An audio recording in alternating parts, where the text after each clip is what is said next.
January 6th, 1982 at 2 o'clock in the afternoon, I broke into a chamber beneath the Calvary escarpment north of the city wall of Jerusalem. In that chamber is the Ark of the Covenant, the table of showbread, and several other things that I didn't see. They were covered with animal skins, with boards, and then with stones. We found the cross hole. If you read in the book of Matthew and the Gospels where it talks about Christ's death, it says the earth shook violently and the rocks were rent. Right to the left of the cross hole, at the base of where Christ died on the cross, the rock was rent. After Christ died, and the centurion stuck his spear into Christ's spleen, and the blood and water came out, it went down through that crack. It went on to the mercy seat of the Ark of the Covenant that God had arranged to be hidden in that chamber 600 years before Christ died. The Ark of the Covenant is a secret gold-covered object known to the Jews, Christians, and also the Muslims. It has also been made known to a wider audience by being depicted in various movies. The oldest text written about it is the Torah, found in the Jewish Tanakh and in the Old Testament of the Bible. It tells us about the supreme God, the one who claimed to be the creator of planet Earth. He wrote 10 laws on 2 tables of stone. These stones were then placed into a gold-covered chest. The chest itself was then closed with a seat or lid with 2 cherubims, one on each side of the lid. The ark was used for 2 different purposes. It was above this seat the creator of the earth would manifest himself, as the law and the ark functioned as a throne for the creator. Secondly, it was put into a sanctuary system along with other holy objects.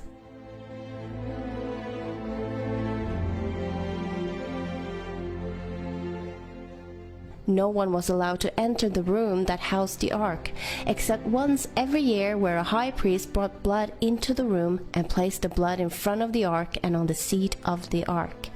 This signified how the people's transgressions against the law in the ark had been brought to justice, by a substitute's blood being brought before the throne.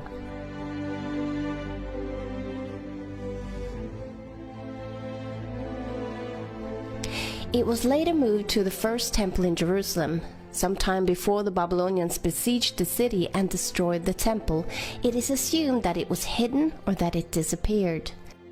A man by the name of Ronald Wyatt had started praying to God to use him to show the world that the Bible was true. Ron had already been looking into the flood story and investigated the possible remains of Noah's Ark.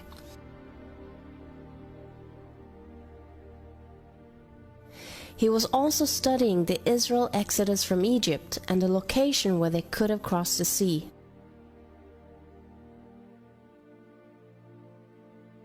Finding several old Egyptian chariot wheels. It was on one of the diving trips he ended up traveling by Jerusalem on his way home. He was walking along the cliff face with a new acquaintance when his hand suddenly went up on his own, and his hand pointed to a place where some debris and trash was lying in front of the cliff. Without understanding why or how, he heard himself say, "There is Jeremiah's grotto, and the Ark of the Covenant is there."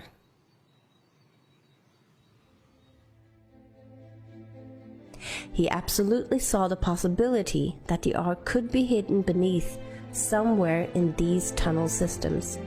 He was convinced that God himself had inspired him to find it.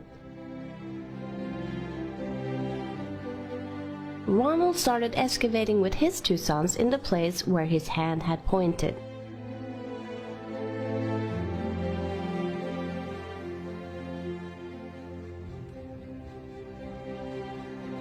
As they started excavating, he quickly found 3 niches in the cliff face.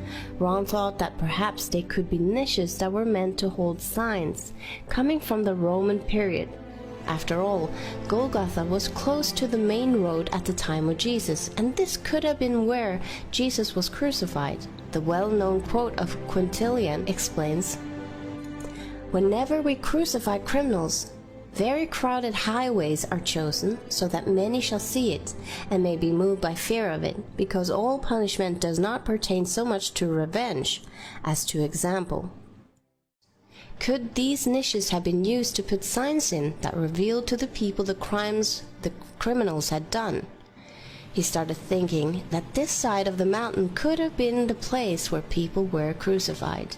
This time they discovered that they could excavate down between the cliff and the rock, and that the cliff almost formed a roof as they excavated downwards. He found a well-preserved section with a wall and a hewn stone standing horizontally out from the wall in the cliff face.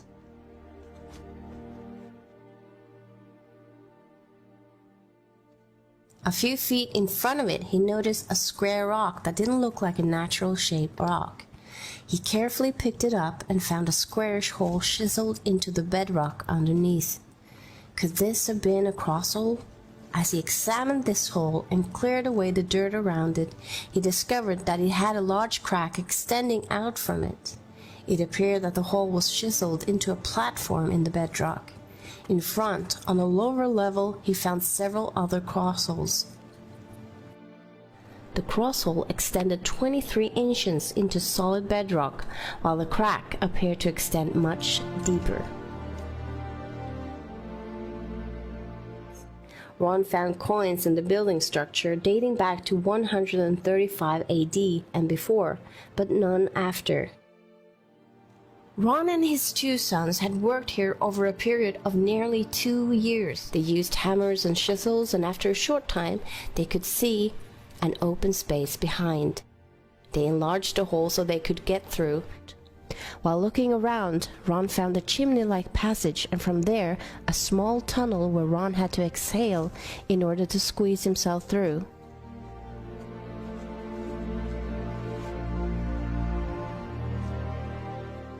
He then noticed a stalactite about 16 inches long in front of the cliff wall.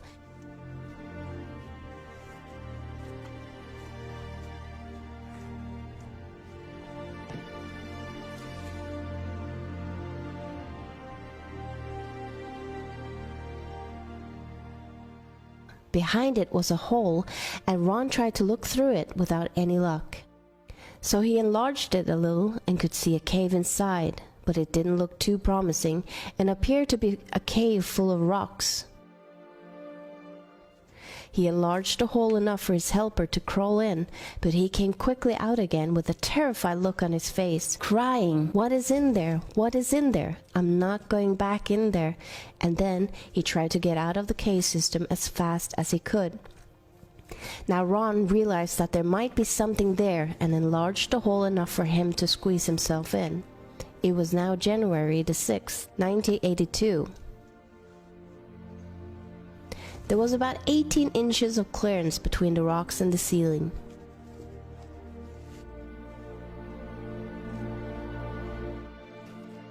Ron started shining his flashlight down through the rocks to see if there was anything underneath. He saw some dry, rotten timbers, and under it some dry, rotten animal skins that turned into powder when he touched it. He then saw something reflecting back, something shiny and golden. At first he thought it could be the Ark of the Covenant, but when removing the animal's skin, he saw a gold-veneered table with a raised molding around the side, which consisted of an alternative pattern of a bell and a pomegranate. Ron felt sure this had to be from the first temple, or the missing tabernacle furniture, and could be the original table of showbread. He then started to investigate the chamber more closely and looked around. He used his light and noticed a crack in the ceiling. Climbing closely to the rocks to the rear of the chamber, he saw a stone case right underneath the crack. It had a flat stone top which was cracked in two, and a smaller section moved to the side, creating an opening into the stone case. But the top was too close to the ceiling for him to be able to look inside it. He noticed a black substance in the crack above it, and some more of the black substance on the edge of the lid, leading into the box. The crack in the ceiling was directly above the cracked part of the lid, where it was open, and some of the black substance had to have fallen into the case. It was at this time, as Ron recalls, as the instant realization of what had happened here dawned on him, that he passed out.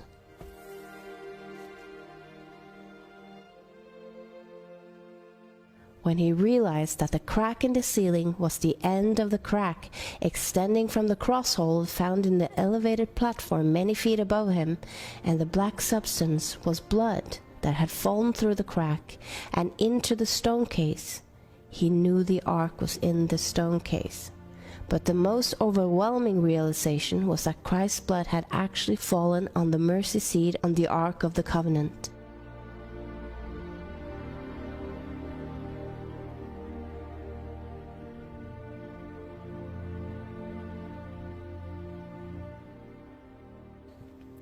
Ron was passed out for some time.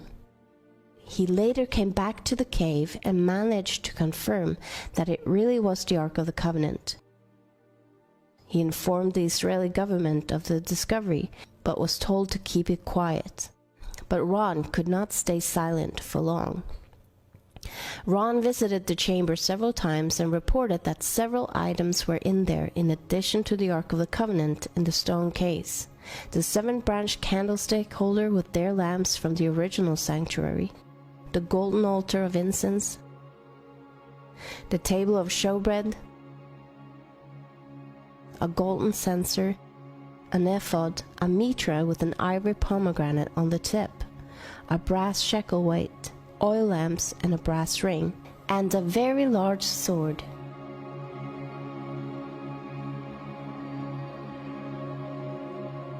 Ron had a laboratory in Israel analyze the blood remains he had found in the crack and on the mercy seat of the ark. The results shocked them beyond anything. First of all, in this analysis, I took the blood into a laboratory in Israel. I just said, please examine this blood and tell me what you can tell me about it. All right? They said, well, look, we're going to reconstitute it. We're going to put it in normal saline and keep it at body temperature for 72 hours with gentle swirling. All right, that's their business. That's great. I said, now I want to be there when you check it out. They said, fine. So I was back. They checked it out. I said, now, they said it's human blood. We can tell that. They did whatever tests they need to do. And then I said, take some of the white blood cells and put them in a growth medium and keep them at body temperature for 48 hours. And they said, well, that'll do no good because it's dead blood. I said, would you please do that for me? And they said, okay, we'll do it. So anyway, I said, I want to be there when you take it out and examine it. So I was back there. They took it out, examined it under a microscope, and the one technician called the other one over there, and then they called the boss over there, and they were talking Hebrew a mile a minute there for a little bit, and they looked at me and they said, Mr. Wyatt, this human blood only has 24 chromosomes in it. Everybody else has 46. You see, 23 from your mother, 23 from your father, 22 autosomes from your mother, 22 autosomes from your father.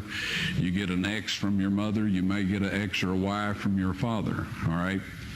This blood had 23 chromosomes from the mother's side, one Y chromosome only.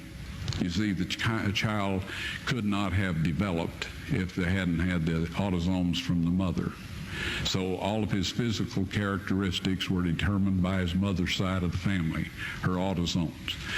His maleness was determined by this one Y that came from the source, not a human male. Then they said, this blood is alive. And then they said, whose blood is this?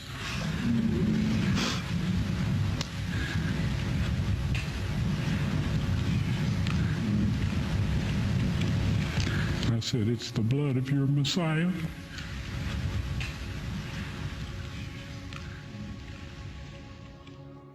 Ron wanted to show everything to the world right away, but God stopped him.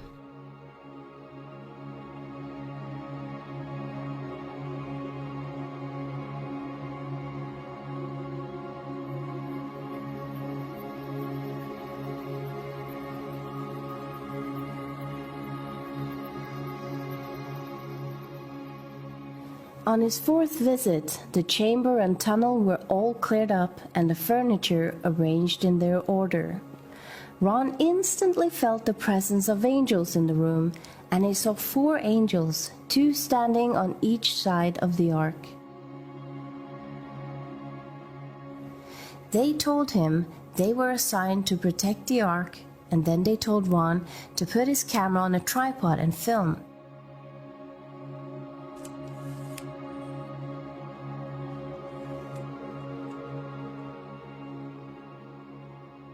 They lifted the mercy seat and helped him take out the 10 Commandments written on the 2 tables of stone.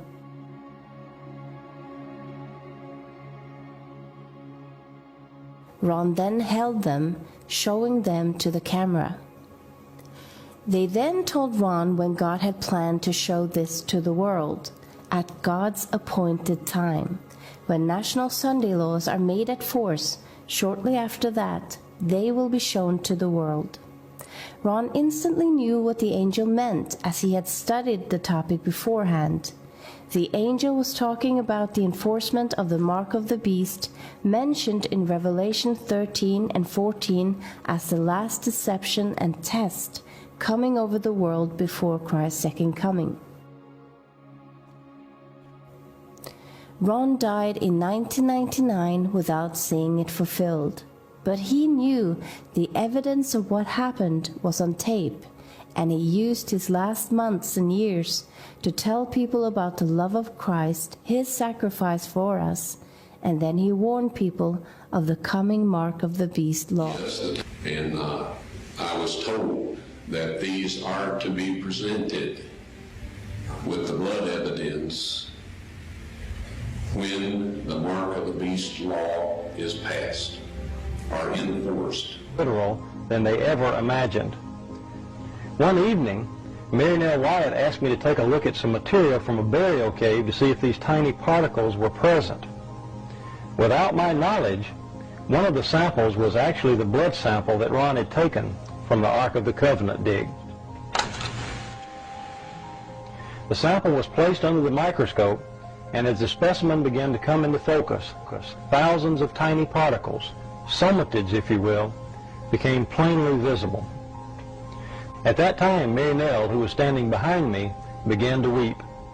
As I turned around and saw the expression on her face, I realized immediately that the sample we were looking at was actually the sample that Ron had found to be the blood of Christ.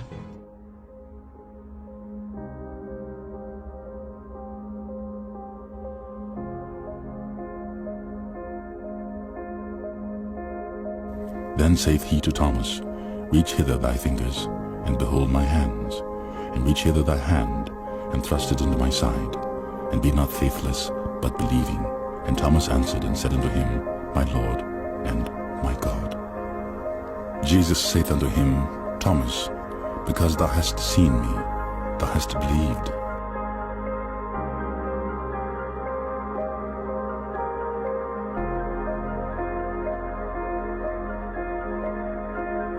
Blessed are they that have not seen, and yet have believed.